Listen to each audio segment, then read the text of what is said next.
Hello, good morning, good afternoon, good evening, good whatever time of day it is. Thank you for tuning in to Conversations with Dr. Don. You see the red light on that camera, that means it's on me. The show is produced and broadcast from the Portland, Oregon metropolitan area. And for your first-time viewers, Conversations with Dr. Don is an ongoing series of 1 hour standalone talk shows where I interview interesting people like most of you out there about who they are as unique, one-of-a-kind individuals, and about whatever it is we have decided to talk about this evening. My guest this evening is Mike Hasty, a deucedly interesting fella. Thanks for coming on the show. Thank you, Don, for having me. It's a pleasure. How are you feeling right now? I'm feeling fine.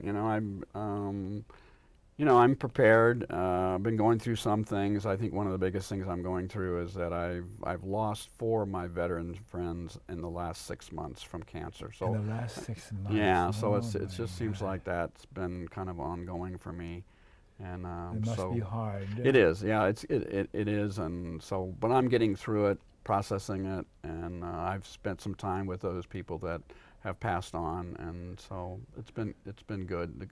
I've had some good closing. Well, then we'll talk some more about that into the second half of the show, the second 3 quarters of the show, because you've got so much stuff to show to the viewers. Sure. Based on the title of the show, which is Surviving the American Empire. Surviving the American Empire. As you know, the show goes in 2 major parts, the bio section and then the subject of the show, the Surviving the American Empire. So let's start off with, I'm going to be talking to you about who you are personally. Sure. And let's see. I was born in New Orleans, Louisiana many years ago, 1928, and I've told the viewers a number of times of the details of who I am, so I won't repeat that for the umpteenth time anymore. But let's talk about who you are. I always have 1 or 2 trick questions for my guests to surprise them. You ready for your first trick question? Yes, I am. If I were to ask your best friend, who is Mike, what would your best friend say? Be Mike. Be your best friend. Mike is what? I think that I'm committed. Not but be your best friend. Okay. In the first person, Mike is what? I guess I'm just compassionate about the work I do. Okay. I think that's probably the biggest thing I can say. Yeah. That I'm kind of relentless as far as me carrying a message of what I feel is the truth, and trying to inform people so that they don't make some of the same mistakes that I made. How did you get to be that way? I don't know. I'm a registered nurse by profession, and I was in.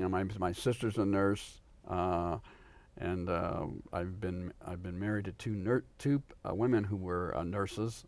My daughter is, just graduated from nursing school. So for some reason, I was driven to the helping profession, and I think that when I trace that back to my childhood, that doesn't surprise me.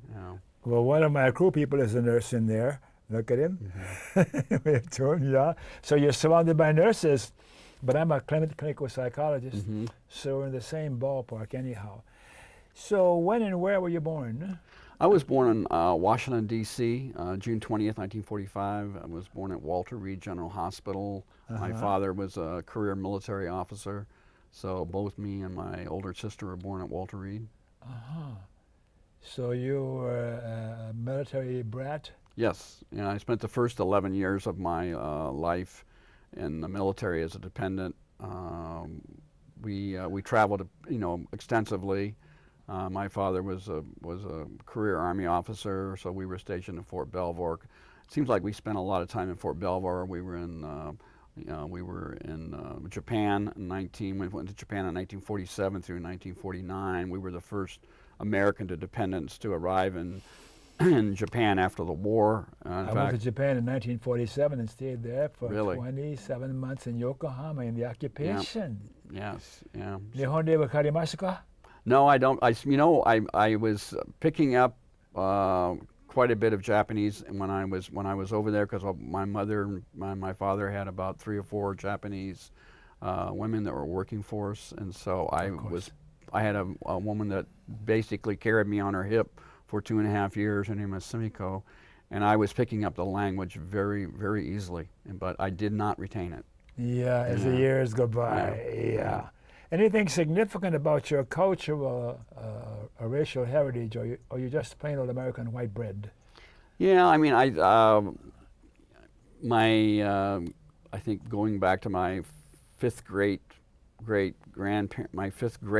grandparents, they were both Native. They were obviously Native Americans married. Oh. So, so I come from that. There's Italian, German, Irish mixture there. But I can say that I do. I'm basically 1/16 Native American. Boy, you for what it's worth. I got some too, and we lost where it actually came from. Do you have a religious preference? Now, if I ask you a question that you don't want to answer, you don't have to answer, okay? Not really. I mean, I was baptized Catholic. Been there, done that. Yeah, I mean, I really wasn't raised Catholic. My father was Catholic. My mother was Southern Baptist. My father was from the Puget Sound area up near Seattle. My mother was born and raised in Tuckerman, Arkansas. My parents met in Washington, D.C. when my father was stationed at Fort Belvoir, Virginia, and my mother and her twin sister were working at a seafood restaurant in D.C. called Hogate's. So that's where they met, and they got married. They met about 1940, and they got married in September of 1941. How many brothers and sisters do you have? I have one sister that's 2 years and 9 months older than me. Yeah. And where is she now? She lives in the Spokane area with her husband, and she's got 2 children up there, and then her children also have, they have children. Where's your mom and dad? My father passed away in 1994, and my mother passed away in 2000. And they both lived in Spokane at that time. Yeah, and you've gotten through that and the grieving and... Yes, it was. I think the hard part I would say about my father's passing was that I made a trip back to Vietnam in 1994. 94? Yeah, I came back in April, and my father and I experienced. I developed an anxiety panic disorder when I came back. It just seems like going back put a tremendous amount of pressure on me. And because when I came back in around the first week of April, my father passed away in early July. So I'd kind of had back-to-back major events that happened to me. So that put a lot of stress on me. Yeah, it did. Okay, we'll talk some more about that later on. Sure. How about your formal education? Well, I graduated from high school in Pullman, Washington. I was graduated in class of '63. My father was a student at Washington State University at that time, and he graduated also from WSU in 1963. Washington State University? Yes, in Pullman, yes. It's about, it must be about 80 miles due south of Spokane. Yes. Our family lived there for 6 years. And then when my dad graduated from WSU, he got a teaching job in the Tri-Cities, so we moved to the Tri-Cities, and I attended a Columbia Basin Community College there for a couple of years. Tri-Cities are what name of those? Kennewick, Pasco, Richland. And my parents at that time were living in Pasco. What about college?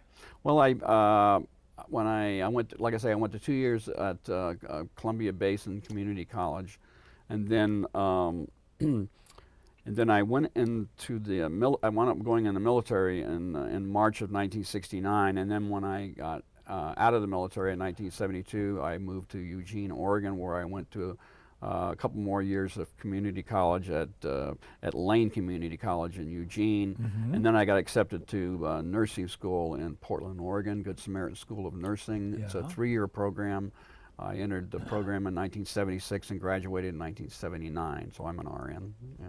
What kind of nursing did you do generally when you were working? I think most of the time my preference was working in the emergency room. Really? Yeah, I'd done that quite a bit before I even, it was kind of an extension of my experiences in Vietnam. So I worked in several hospitals as a licensed practical nurse, and then I also worked ambulance for a while. But I seem to always be drawn to the emergency department. Yeah. I was a medic, but luckily I got in after hostilities were over in World War II. But Oh, okay. because of the date that I went in, I was still treated as a World War II veteran because Wow, I was in okay. that time frame. Sure. But I drove an ambulance for a while and did that kind of stuff for a long Wow. time. So we have some Sure we do. kinship Yeah, here. no kidding. Yes, we do. Yeah. Okay. Do you still work? No, I retired, and I actually retired in 1994. At the time, I was working for the American Red Cross. I'd worked for the American Cross for about 12 years.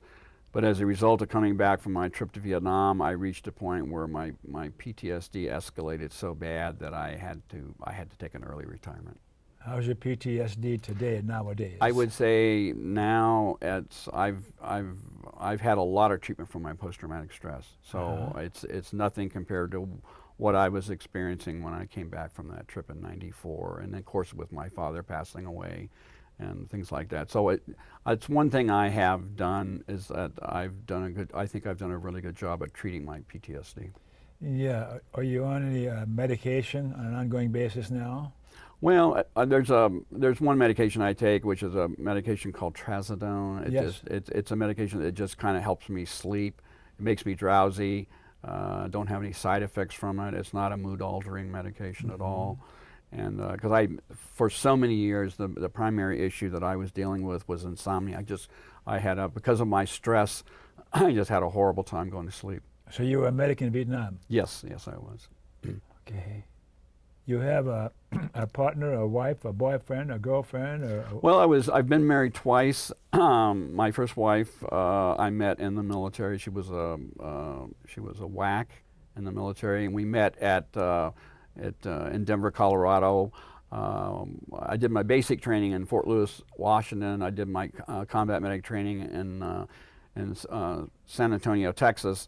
And then I applied to an additional advanced medic training in Denver, Colorado, which was a 41-week advanced medic training course. And that's where I met my wife. In fact, my wife was the honor graduate of that program.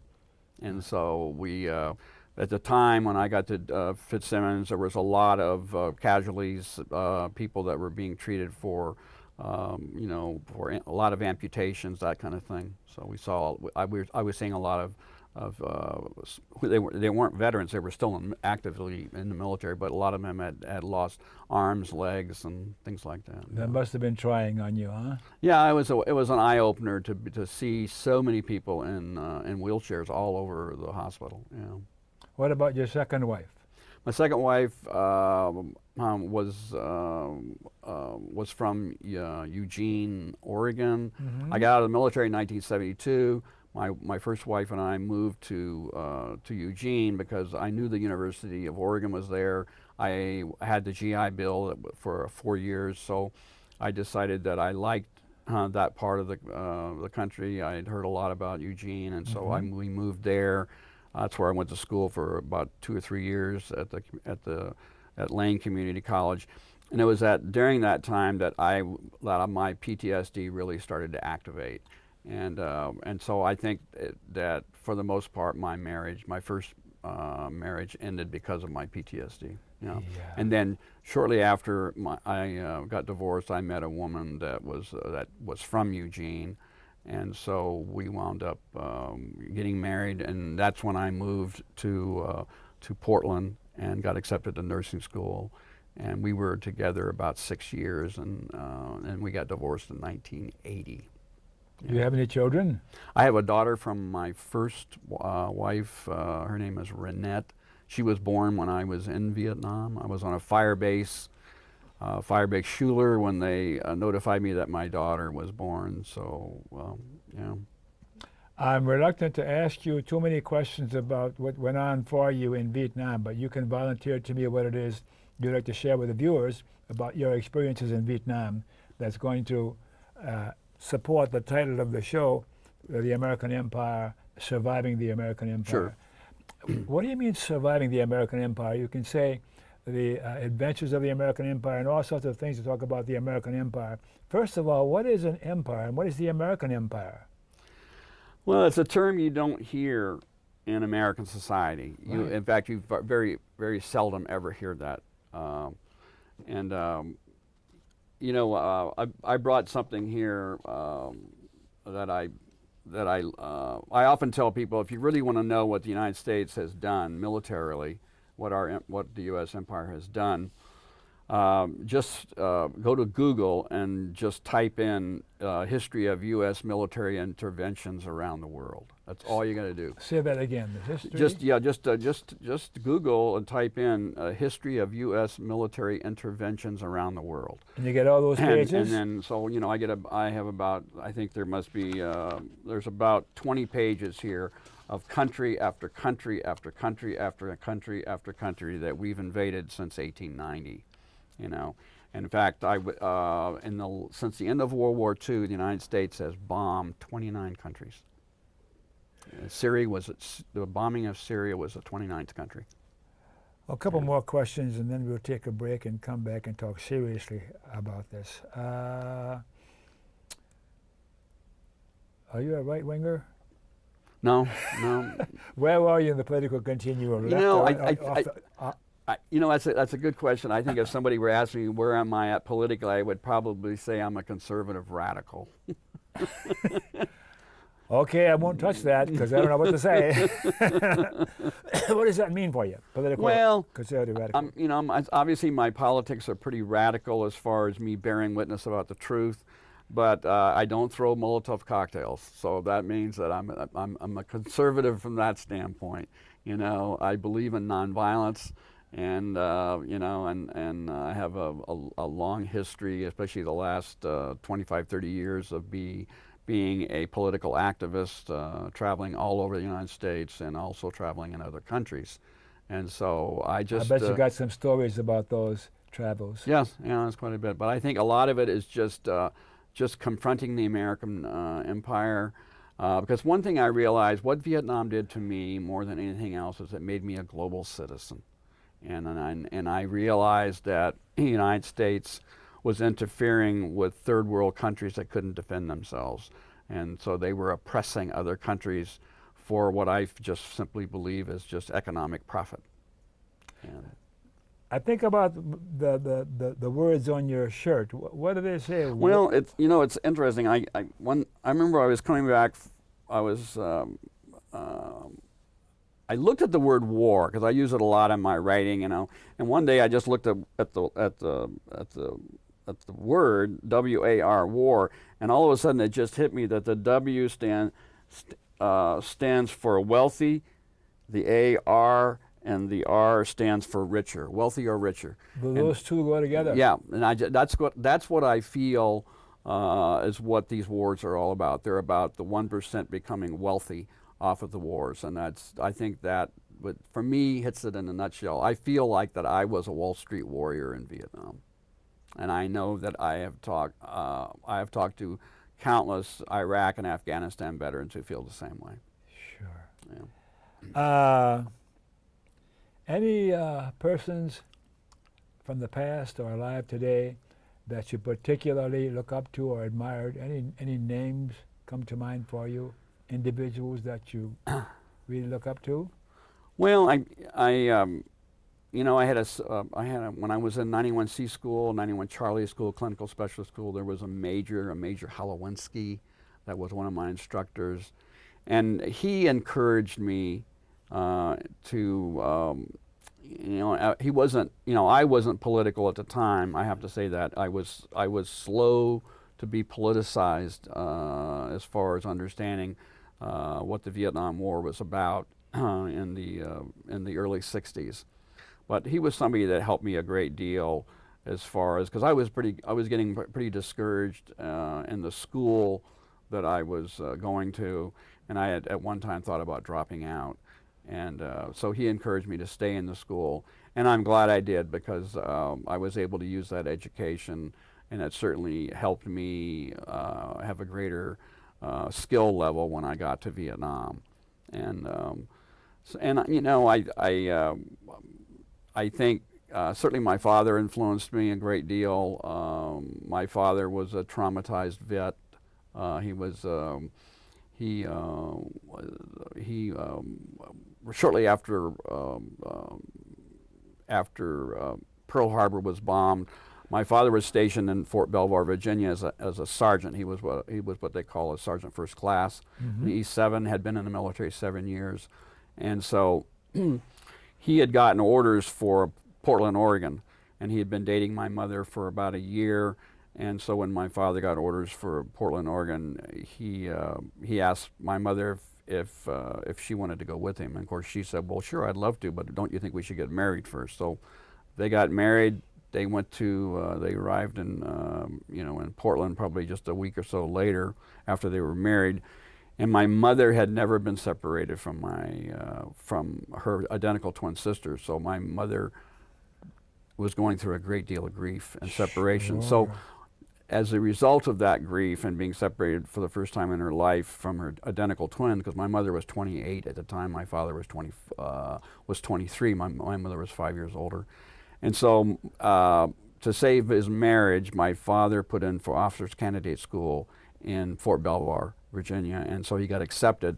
So they moved back to Fort Belvoir. Mm-hmm. And then after my father finished his OCS, officers candidate school, which is a 90-day program, then he went to North Africa, and he was involved in the retaking of Kasserine Pass. Kasserine Pass. Kasserine Pass, yeah. Right. Mm. And so he was he was a combat engineer, and so he spent a lot of time clearing minefields for the U.S. troops in the sand with a bayonet. But I would have to say my father definitely had a tremendous influence on my life. Some negative, some positive. He was traumatized as a result of his experiences. Yes. And certainly had alcohol problems, and so I often say that I probably started developing post-traumatic stress symptoms in my childhood as a result of just my dad's PTSD. And I think it's important to say that because God only knows how many people have been affected by Viet Nam veterans with their families involving post-traumatic stress. One more question before we take a break. Sure. Do you have any memberships in political, social, or civic organizations worth mentioning? Like Vets Against the War, and what other organizations do you belong to? Well, I would have to say that probably I got involved in a group in 1990, just prior to Gulf War I, and there was a number of us Vietnam veterans in the Portland area that formed an organization or a group called Northwest Veterans for Peace. Uh-huh. We were very active during the buildup of that war. And then several years after that, I joined another organization that was a national organization just simply called Veterans for Peace. Oh, yes. And it's got chapters all across the United States. Mm-hmm. And that's the group that I've been very actively involved probably for the last 12 years or so. So I go to, I'm always going somewhere to connect with those people involved in some political action. So I've been in situations where I've been tear gassed, I've been thrown down by the police, I've been arrested, I've been pepper sprayed, all those things. Well, if I don't stop talking to you, our director is going to scream at me because he wants us to leave enough time for you to talk about the stuff you've brought here. Okay, sure, so, sure. Mr. E, can we take a break, sir?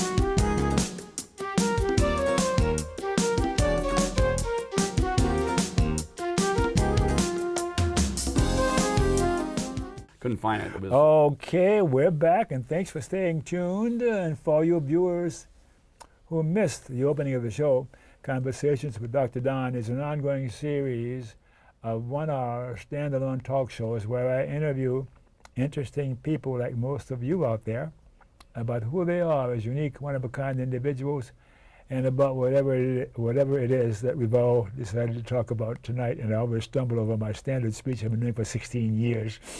And my guest this evening is Mike Hasty. I have 13 things going on in my mind, Mike. Okay. And thanks again for coming on. You You've bet. been delightful so far. Pardon me? You've been delightful so Oh, I've enjoyed it. You're great at what you do. As far as interviewing people, you have a lot of experience of doing this. Yeah. Thank you. What was Vietnam about? Well, if I were, I'll kind of say this in a nutshell. Mm-hmm. I was not politicized when I went to Vietnam. I was raised in the military, so as far as I was concerned, whatever the U.S. military did is I always thought was the right thing.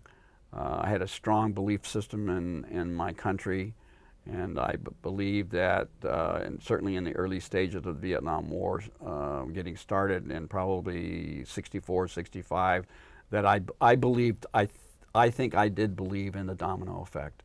That if we didn't stop the so-called communists in Southeast Asia, that eventually, communism would then, metastasize to the entire Middle East. And so I believe that. And you believe that. I think that a lot of Americans believe that.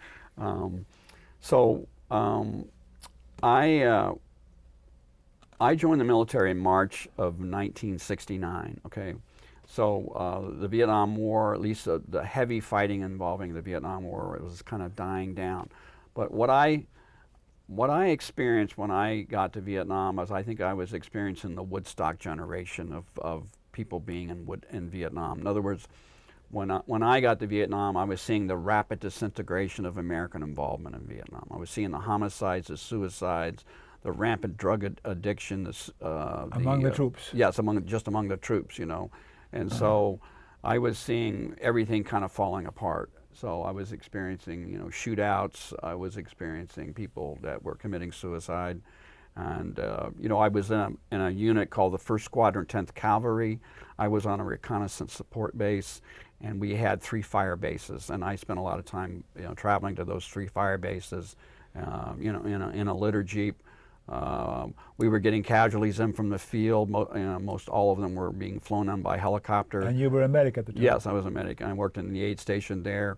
And, we would get occasionally, you get hit with a rocket, a mortar, sapper attack. I was sitting on a bunker one time and a sniper round went over my head. But I was dealing with a lot of internal violence. And so that was one of the things that created a lot of stress in my unit. So it was we were not only afraid of what was going to happen outside the wire, but we were afraid of what was going to happen inside the wire. What does that mean, outside the wire? Well, as far as being hit by rockets or mortars, which we did, and then there's issues where we were all armed, we all had M16s.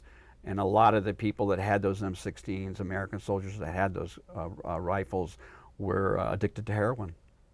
Really? Yeah. I didn't know it was that pervasive. It was very pervasive. The heroin came in small plastic vials. When you took the cap off, it was tapered like an hourglass. And so the heroin was about 90% pure. So what most soldiers were doing, they were just sniffing it. Uh-huh.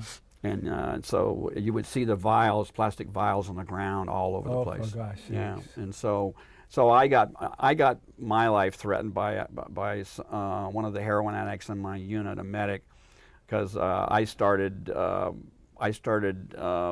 since I was the chief medic in my unit, I was starting to get rid of medics who I knew were heroin addicts. I was afraid of just even having them on the support base. So I was trying to get them transferred to other units. What was your ranking at that time? I was an E5, specialist 5th class. So that's about the right rank for the time frame that I was in the military. So I went up through the ranks fairly quickly because I had what they called a critical MOS meaning military occupational specialty. And so, you know, like I say, we just never know what was going to happen. We just didn't know whether it would be a shootout between a couple of people. We didn't know whether, you know, I got called into a tent one night over in Charlie Troop, and when I got over there, a 19-year-old soldier had taken an M16, put it to his head, and blew his brains out. And you saw know, that. and I saw that. I went into Graves registration and saw where another American soldier had taken a pistol and shot himself in the head. You know. Did you ever dabble in drugs while you were over there? No, I never did. Wow. Drank, you know, a lot of us drank, you know, the 3.2% beer that they had. But no, I saw what heavy drugs were doing to people, and it scared me. And so, but you know, a lot of it was, you know, taking wounded off helicopters that were either dead or wounded, shot in the head. You know, seeing two soldiers get into an exchange of fire, and both had M16s, and one of them getting killed.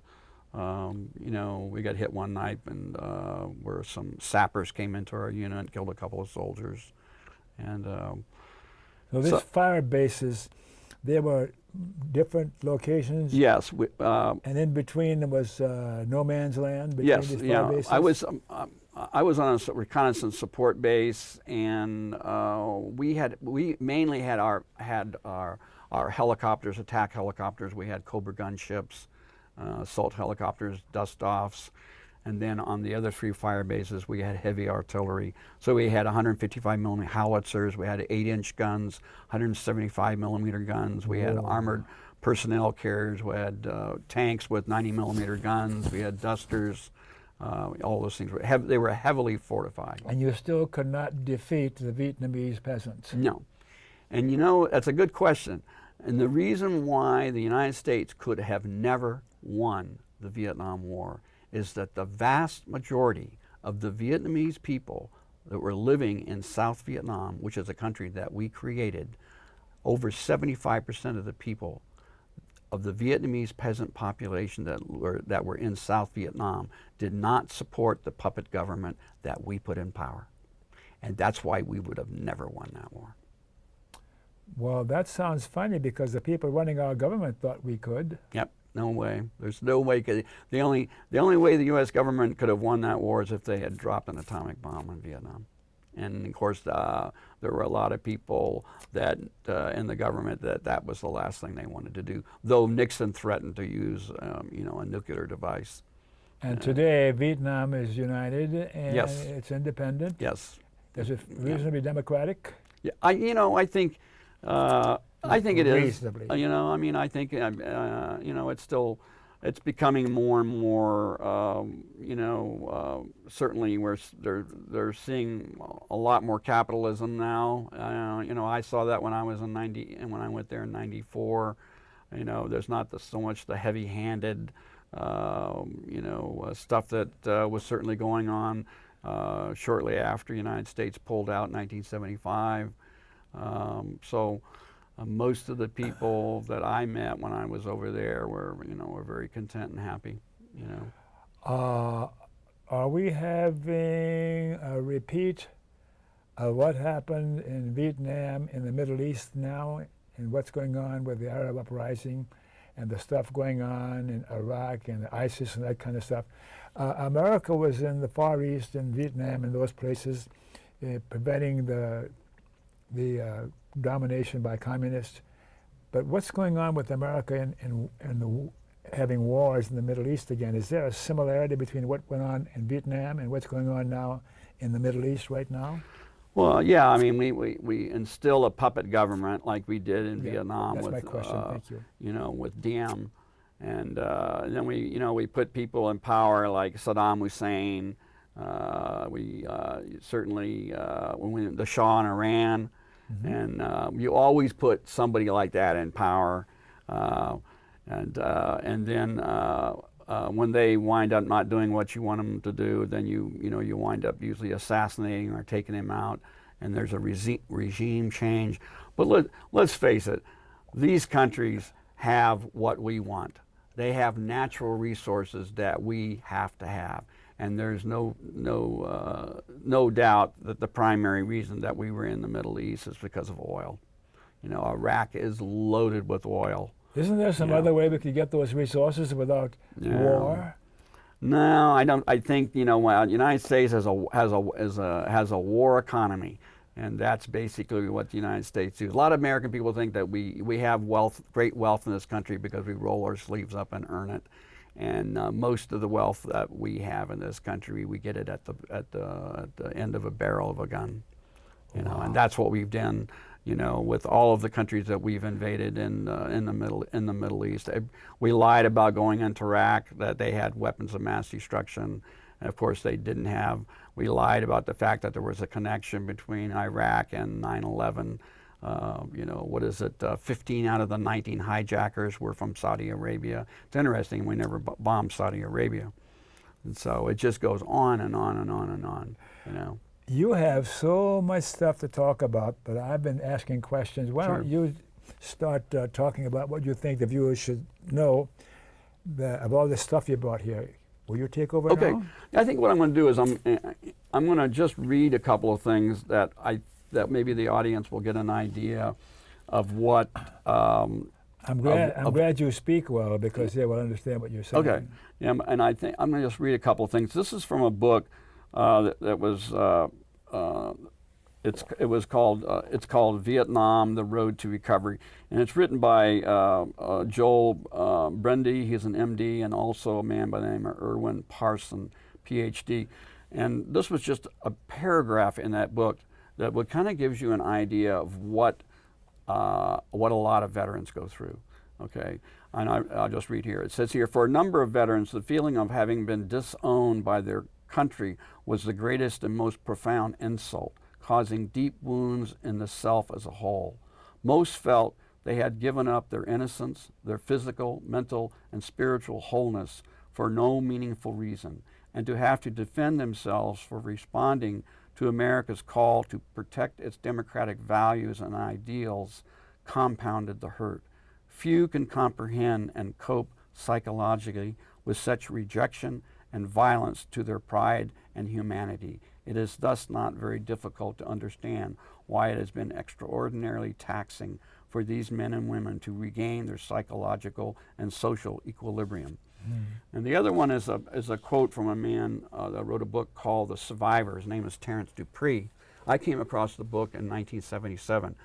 And in that book, he's basically writing about the Holocaust. But there was a paragraph in that book that absolutely helped me to understand why I was having a great deal of difficulty when I came back from Vietnam as far as bearing witness to what I felt was the truth about Vietnam. And these are Terence Dupree's words. The survivor, then, is a disturber of the peace. He is a runner of the blockade men erect against knowledge of unspeakable things. About these he aims to speak, and in so doing, he undermines, without intending to, the validity of existing norms. He is a genuine transgressor, and here he is made to feel real guilt. The world to which he appeals does not admit him, and since he has looked to this world as the source of moral order, he begins to doubt himself. And that is not the end, for now his guilt is doubled by betrayal of himself, of his task, of his vow to the dead. The final guilt is not to bear witness. The survivor's worst torment is not to be able to speak. And you are able to speak nowadays. Yes, and I think that has been what I feel has been the hardest thing for Vietnam veterans to go through, is to be able to bear witness about what they felt was the truth about what was going on in Vietnam.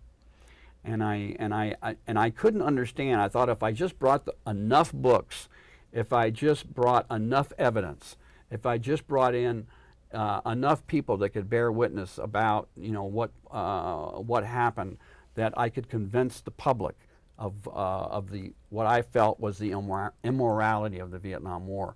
But what I realized, what was shocking for me, was that whenever you deliver information to somebody that threatens their core belief system, there is a strong tendency to deny that reality. What core belief system is Yeah, going on the in core the average belie- American, yes, the core belief- American yes. where they don't hear what you're saying Right. because of their own core beliefs?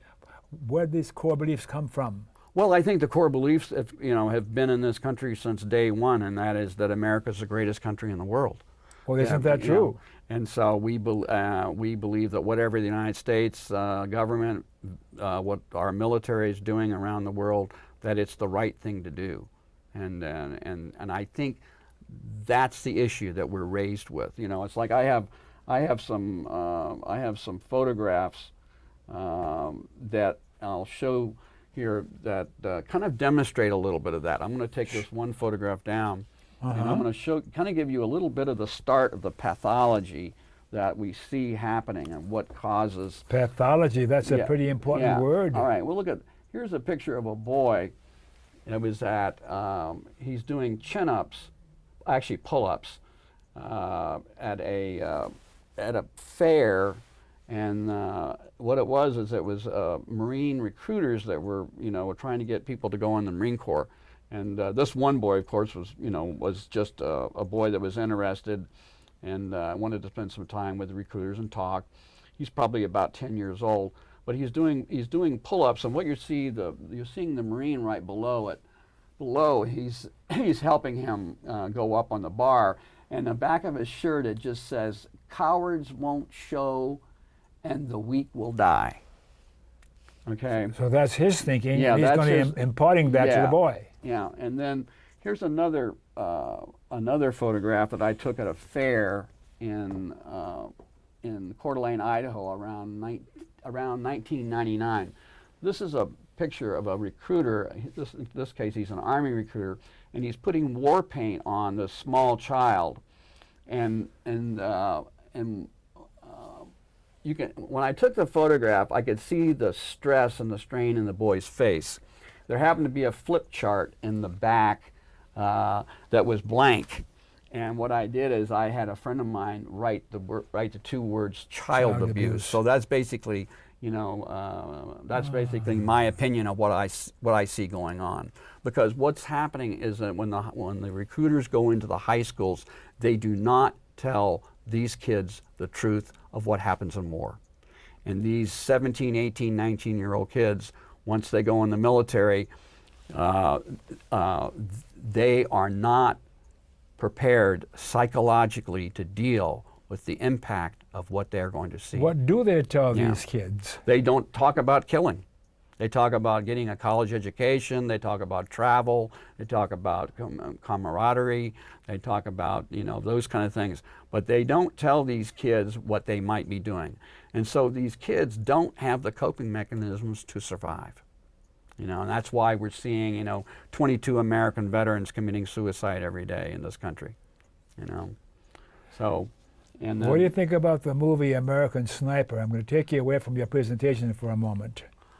Well, I have to say I did see the film. The reason I did see it is because I wanted to see what the American public was seeing. Yes. And so I actually saw the film twice. The reason I saw it twice is the second time I viewed it, I took notes. And so I have to say, I'll make a blanket statement. I will have to say that the film is probably the best propaganda film I've ever seen. Really? Yeah. They obviously they don't get into the pathology. I hadn't heard that. Yeah, they don't get into the pathology of the war as far as why we were there. It's all about this man Chris Kyle that that spends 4 tours deployments in Iraq as a sniper. And basically his main reason for doing what he did and what he believes in is that he was protecting his fellow Marines from being killed by insurgency. And that was his propaganda brainwashing. Yeah, and that's he believed in what he was doing. Fallujah and most of the events that he was involved in, as far as him finally coming to a tally of him killing 100 and supposedly 160 insurgents. Most of those kills came in Fallujah.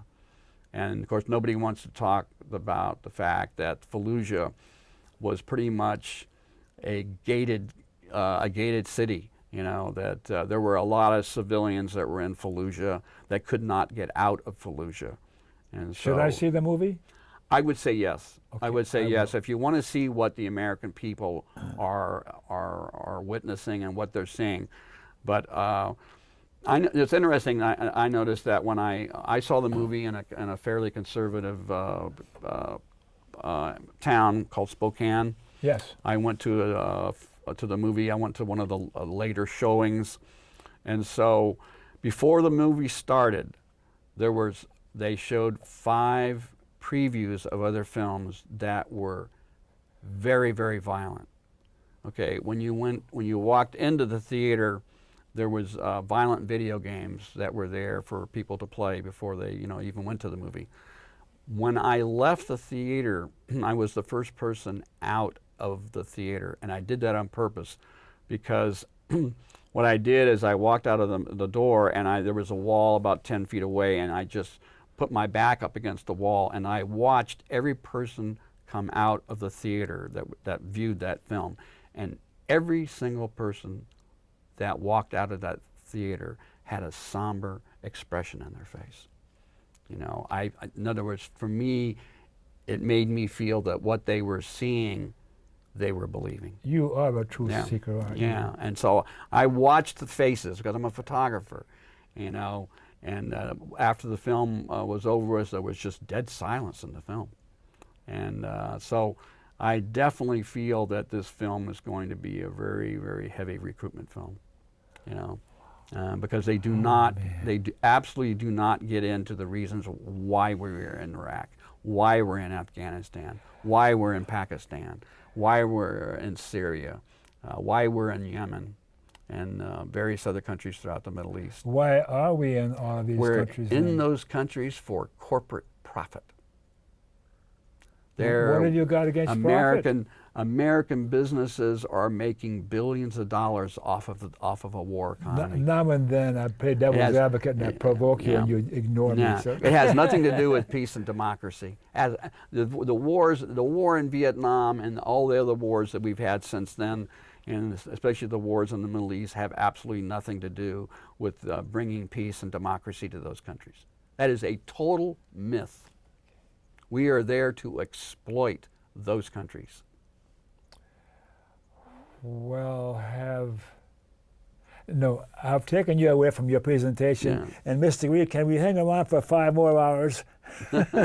Please continue on with your presentation. Well, I'm going to I showed the picture here. I'm going to take this down, and then... and you took these pictures? Yes, I took every one of these photographs. Here's wow. a picture. Here's a picture of a boy that was in a Veterans Day parade. I took a picture of him, and he was on a flatbed truck, and all these boys were pointing their guns at people along the parade route. And so this boy was pointing this pistol at me when I took it. And what I wrote under it, as I just said, every time you buy a boy a violent toy, you trample his soul. And then this is a photograph I took.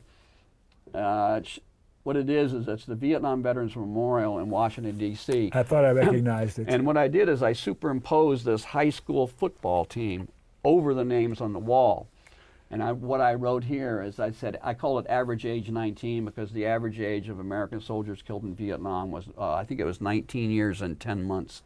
And what I wrote under it, as I just simply said, 58 American soldiers were killed in Vietnam. 58,000. I'm sorry. 58,000 American soldiers were killed in Vietnam. Their average age was 19. And then I wrote, from the senior prom to Vietnam. From the senior prom to Vietnam. They went from graduating from high school. Within a year, they were in Vietnam, and they were carrying a high-powered automatic weapon, killing people. That's what happened, and it happened very quickly. This is a picture of a man that was a medic in my unit. I took this when he had some camouflage that he had on his face. He was inserted, a few days later, he was inserted by a helicopter. He got involved in a firefight, and the man that was standing right next to him was shot in the head and killed. And I remember the day when they brought his body in, and we took him off the helicopter. So this man's name is Dan McMahon. And here's a picture. No wonder you've got PTSD. Yeah, here's a picture of a medic that was in Vietnam. His name was Ed Tenberg, and I quote Malcolm X under it. I just said here, I just quoted him on when he said, "The only thing worse than death is betrayal." And here's another medic in my unit, Sergeant Morrow. He was our platoon sergeant. And here's another. Here's a picture of a man that was actually taken in Salem, Oregon in 1989, and it was taken when the moving wall was brought to Salem. His name was Joe. He was at the Battle of Khe Sanh, which was one of the worst battles that took place during the Vietnam War. And he's just showing grief with this woman when he was talking to her. So those kinds of things are going on now with our returning troops from the Middle East? Yeah, it's the same thing. You know, there's very little difference between the Vietnam veterans and what the Iraq and Afghanistan veterans are going through. Really? There's not a whole lot of difference. This is a picture of a helicopter in my unit. The crew had painted the word Y on the front. And I want to read what is written under this, because it was very significant. This is a quote by a man by the name of Tom Comiskey, a Vietnam veteran. He was in Vietnam from 1965 to 1966. And this is a statement that he wrote. And I just I picked this statement because I thought it went well with a photograph of this helicopter. Because by the time I was in Vietnam, we were all asking, why are we here? Yeah. And so what he wrote was, "My worst moment in Vietnam, ? After a major operation and casualties at Charlie Med. When the excitement was over, my buddy Bob and I surveyed the helicopter pad. The dead Marines, 49 by our count, were neatly laid out along the pad. We looked at each face. Only 5 or 6 needed a shave. The whole group were pinned down under fire for 2 days. They were so young. Bob and I said nothing, looked at each other, and cried." Oh, man. And so here's a picture of the Vietnam Veterans Memorial. I took this photograph in 1986 when I went back to the wall, and I took a lot of photographs of people walking up and down the wall. For some reason, I took this picture with this little girl in the frame. There were no other people when I took this photograph in the frame. This shows about 3.5 segments of the wall. When I took it, I think there was 5 segments of the wall, but she was in this picture alone. What she did is she stepped forward and she bowed her head slightly. She put her hands to her side and she closed her eyes. And so there's a quote under it that is written by a friend of mine who's a poet. His name is Nicholas James Weber. And he wrote here, he said, "As God walks atop this wall and weeps, I hear him say, 'These were my sons.' The sound of his tears falls silenced as it runs red with waste. The Pontius Pilates of a new Rome repeat history on full automatic." And that's what we're seeing in the Middle East. It's the same thing. Now, time is running out, so we're going to need to stop now. Okay. Will you come back on again in the future and talk some more about Oh, sure, this? I'd like to. I'd like to show some of my some more of my photographs. And talk And some so more. I certainly would like to mention a book that's the best friend of mine wrote. It's called Blood on the Tracks, and it's written by Brian Wilson. He was an Air Force officer in Vietnam, and he experienced atrocities in Vietnam. when he went into 4 villages that had been napalmed by low-flying American jets. We need to stop now. Okay. I want you to look at the camera and tell the viewers any final words or message you have for them after our interview, and they say what you present. What do you want to tell the viewers about the American Empire and what's been going on? I think the most important thing is that you have to be able to expose yourself to information that tampers with your belief system, you know. And I think that's the main thing I can say. You've got to ask the difficult questions. You've got to talk to people who know what they're talking about. You've got to read books that most people would not read. You have to be careful what mainstream America is telling you about what their government's doing. It takes a real effort, doesn't it? Yes, it does. Yeah. Thank you so much. Thank you very much. I appreciate it. And we're going to have you on again. Okay, thanks very much for having me on, Don. bet. Bye-bye. Some public service announcements, Mr. Director. To learn about the American Civil Liberties Union, go to that website and learn more about the ACLU. Our civil liberties are in jeopardy now more than ever. We've got to restore our civil liberties to make America what it was intended to be. Another PSA, Mr. E, or not, we got to end corporate personhood. Go to movetoamend.org and learn how we can end corporate personhood so that we can say that corporations are not persons and money is not speech. We got to save this wonderful experiment. Thanks for watching. Remember KFC? Not that KFC, Dr. Don's KFC. Kind, friendly, and charitable. Be kind, be friendly, and be charitable. To you too. Thank you very much, you Don. too. Yeah. And you too. Thanks again for watching. I hope you enjoyed my visiting with Mike as much as I did. We're going to have him on again. He's got so much more to say. Good night.